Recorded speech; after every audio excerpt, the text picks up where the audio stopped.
ada 15 tersangka. Pertama, Saudara AF, Kepala Rutan Cabang KPK. Yang kedua, HK, Pegawai Negeri yang dipekerjakan atau PNYD yang ditugaskan sebagai petugas cabang rutan KPK periode 2018 sampai dengan 2022. Ketiga, DR, PNYD, Pegawai Negeri yang dipekerjakan yang ditugaskan sebagai petugas pengamanan dan PLT Kepala Cabang Rutan KPK periode tahun 2018. 4. SH, Pegawai Negeri yang dipekerjakan yang ditugaskan sebagai petugas pengamanan. Kelima, RT, Pegawai Negeri yang dipekerjakan yang ditugaskan sebagai petugas cabang rutan KPK dan PLT Kepala Cabang Rutan KPK periode 2021. 6. ARH, Pegawai Negeri yang dipekerjakan yang ditugaskan sebagai petugas cabang rutan KPK. 7. AN, Pegawai Negeri yang dipekerjakan yang ditugaskan sebagai petugas cabang rutan KPK.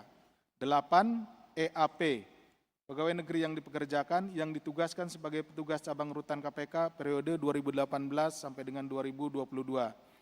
9. MR, Petugas Cabang Rutan KPK.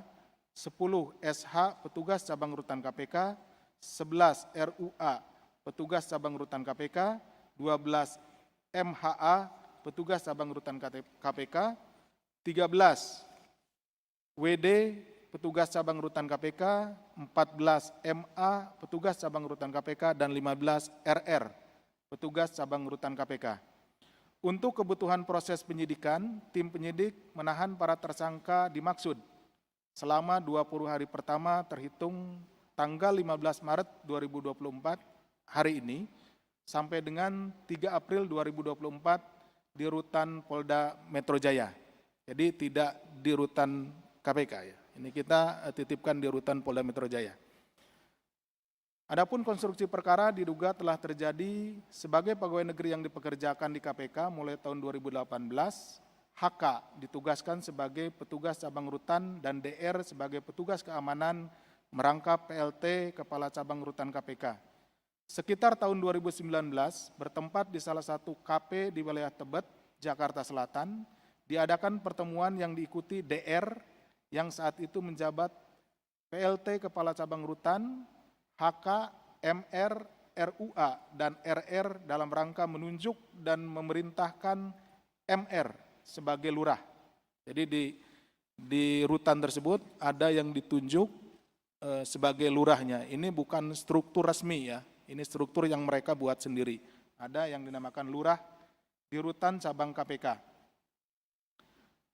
Pomdam Jaya Guntur, kemudian MHA sebagai lurah di rutan cabang KPK pada Gedung Merah Putih dan SH sebagai lurah di rutan cabang KPK pada Gedung SCLC atau gedung yang C1. Ya. Jadi rekan-rekan sekalian ada 3 cabang rutan KPK ya, 4 kalau dengan yang baru-baru ini, tapi di tahun tersebut tahun 2019 ada 3. Ada di Gedung Merah Putih, di Gedung C1 atau ACLC, dan satu lagi di Pomdam Jaya Guntur. Berlanjut 3 tahun 2020 terjadi pergantian komposisi personel lurah. Jadi lurah-lurahnya itu kemudian di tahun 2020 berganti. Di antaranya saudara WD, MA, RR, dan RUA. Adapun tugas sebagai lurah yang mengumpulkan dan membagikan sejumlah uang dari para tahanan melalui koordinator tahanan, namanya atau disingkat dengan Korting atau koordinator tempat tinggal ya, di 3 rutan cabang tersebut. Kaitan sebutan Korting adalah perwakilan para tahanan yang ditugaskan sebagai pengumpul sejumlah uang dari para tahanan. Jadi di masing-masing rutan tersebut itu kan tidak hanya ada 1 orang, ada beberapa orang sesuai dengan kapasitasnya dari rutan tersebut. Nah, ditunjuklah koordinator tempat tinggal. Jadi dari para napi sendiri. Ya, jadi nanti tinggal si lurah ini berhubungannya tidak dengan keseluruhan, ya. Jadi tinggal dengan koordinator tempat tinggal atau korting tersebut. Penunjukan korting ini adalah inisiatif dari HK yang dilanjutkan oleh AF saat menjabat selaku Kepala Rutan Cabang KPK definitif tahun 2022. Modus yang dilakukan HK dan kawan-kawan terhadap para tahanan diantaranya memberikan fasilitas eksklusif berupa percepatan masa isolasi.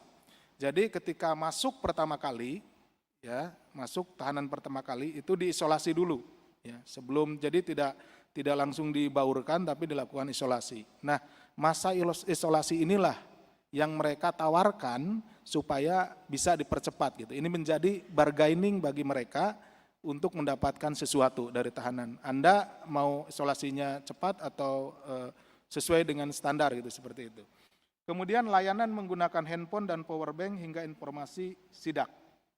Jadi rupanya di sana juga mereka meminjamkan handphone, kemudian juga powerbank. Itu menjadi bagian dari bargaining si oknum tersebut dengan tahanan, khususnya tahanan-tahanan yang baru masuk, mulai dari isolasi, kemudian ditawarkan juga HP, ditawarkan juga powerbank, seperti itu, dan informasi sidak. Artinya kami dari petugas di KPK, pengelola khususnya tahanan itu secara kontinu itu melakukan sidak-sidak, tetapi kemudian oleh oknum ini sidaknya dibocorkan gitu ya. Jadi rekan-rekan, jadi bukan sama sekali tidak ada upaya yang dilakukan oleh pihak KPK, dalam hal ini Biro Umum, yang menjadi tanggung jawabnya selalu melaksanakan sidak. Tetapi ketika sidak itu dilaksanakan, dibocorkan, sehingga HP dan yang lain-lainnya yang tidak diperbolehkan itu mereka sembunyikan. Sedangkan bagi para tahanan yang tidak atau terlambat menyetor diberikan perlakuan yang tidak nyaman, diantaranya tahanan dikunci dari luar. Jadi pintunya, kan ini sel-sel tahanan untuk tempat tidurnya, kemudian dikuncinya dari luar sehingga dia tidak bebas bergerak gitu ya, seperti itu. Itu salah satu perlakuan apabila setorannya tidak lancar atau terlambat untuk dibayarkan. Kemudian pelarangan dan pengurangan jatah olahraga, karena dalam satu waktu atau periode satu hari diberikan juga untuk kegiatan berolahraga dan lain-lain untuk menjaga kesehatan dari tahanan tersebut. Nah, itu juga dijadikan bargaining oleh para oknum ini. Kemudian mendapat tugas jatah jaga dan piket kebersihan yang lebih banyak. Nah, kebersihan di rutan juga salah satunya adalah menjadi tanggung jawab dari para penghuni rutan tersebut. Nah, salah satu itu juga yang dijadikan bargaining, di mana kalau misalkan terlambat, ya orang yang ditunjuk untuk bersih-bersih misalkan, tadinya sudah terjadwal. Nah, tapi karena dia terlambat akhirnya dia ditunjuk lagi gitu. Si tahanan itu ditunjuk lagi. Nah, itu untuk memberikan tekanan supaya mereka lancar terkait dengan pungutannya, seperti itu.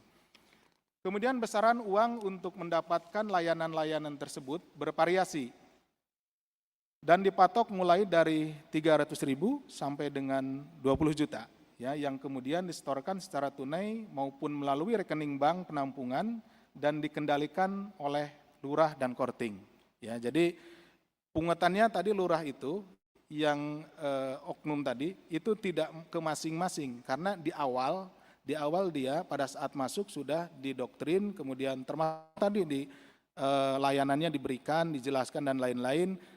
Berikutnya itu yang bergerak adalah korting, koordinator tempat tinggal.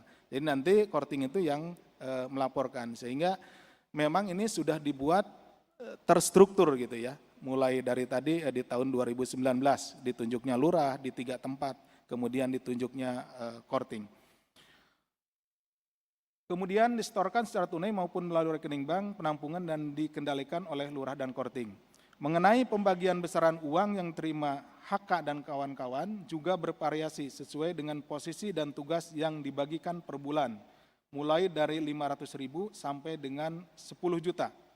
Nah, inilah kenapa rekan-rekan mungkin juga sekaligus bertanya-tanya, yang dikenakan etik sekitar 78 orang dan yang dikenakan pidana sampai saat ini adalah 15 orang. Jadi ini adalah kelompok-kelompok yang memang sejak awal memiliki mereka berkumpul dan kemudian memiliki niat jahat, bersepakat untuk melakukan kejahatan tersebut gitu. Yang lain-lainnya banyak yang tidak tahu, tetapi karena mereka ikut di situ, ya jadi hanya sebagai uang rokok gitu kebagian dan yang lainnya kebagian. Mereka yang lainnya tidak tahu. Jadi penanganannya kita bedakan. Ada penanganan yang memang betul-betul ini kesepakatan jahat, punya niat jahat dan bersepakat, dan ada yang hanya tidak mengetahui sebetulnya, jadi dia menerima sebagian. Nanti ada yang masuk etiknya, kemudian nanti masuk disiplin, dan yang ini adalah masuk pidana.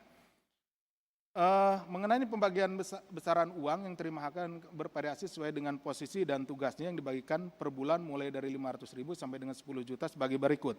AF dan RT masing-masing mendapatkan sekitar 10 juta. HK, EAP, DR, SH, ARH, AN masing-masing mendapatkan sejumlah 3 juta sampai dengan 10 juta. Ini per bulan ya. Kemudian Komandan Regu dan anggota petugas rutan masing-masing mendapatkan sejumlah 500.000 sampai dengan 1 juta. HK dan kawan-kawan dalam melancarkan aksinya menggunakan beberapa istilah atau password, di antaranya banjir dimaknai info sidak. Jadi kalau ada disampaikan banjir, karena ada banjir, oh itu berarti mau ada sidak. Semua yang ada di tahanan itu mengetahui dan itu harus sudah segera membereskan semua yang ada, misalkan HP, rokok, dan lain-lain yang tidak diperbolehkan dibereskan. Kalau ada kode banjir. Kemudian kandang burung dan pakan jagung dimaknai sebagai transaksi uang. Jadi pakan burungnya mana? Belum sampai gitu, belum ada. Oh berarti dia iurannya belum sampai, belum ada gitu, seperti itu. Kemudian botol dimaknai sebagai handphone dan uang tunai. Misalkan botolnya mana gitu. Nah ini uang tunai itu. Jadi menggunakan istilah-istilah yang memang itu diciptakan oleh mereka sendiri dan hanya diketahui di antara mereka. Rentang waktu 2019 sampai dengan 2023, besaran jumlah uang yang diterima HK dan kawan-kawan sejumlah 6,3 miliar dan masih akan dilakukan penelusuran serta pendalaman kembali untuk aliran uang maupun penggunaannya. Ini baru tahap awal di penyidikannya, jadi rekan-rekan harap sabar. Kita juga sedang melakukan pendalaman dan juga mengejar kemana uang-uang tersebut mengalir. Tersangka AF dan kawan-kawan disangkakan melanggar pasal 12 huruf E Undang-Undang Republik Indonesia nomor 31 tahun 99 tentang pemberantasan tindak pidana korupsi, sebagaimana telah diubah dengan Undang-Undang Republik Indonesia nomor 20 tahun 2001 tentang perubahan atas Undang-Undang nomor 31 tahun 99 tentang pemberantasan tindak pidana korupsi, Yunto pasal 55 ayat 1 ke 1 KUHP. Demikian.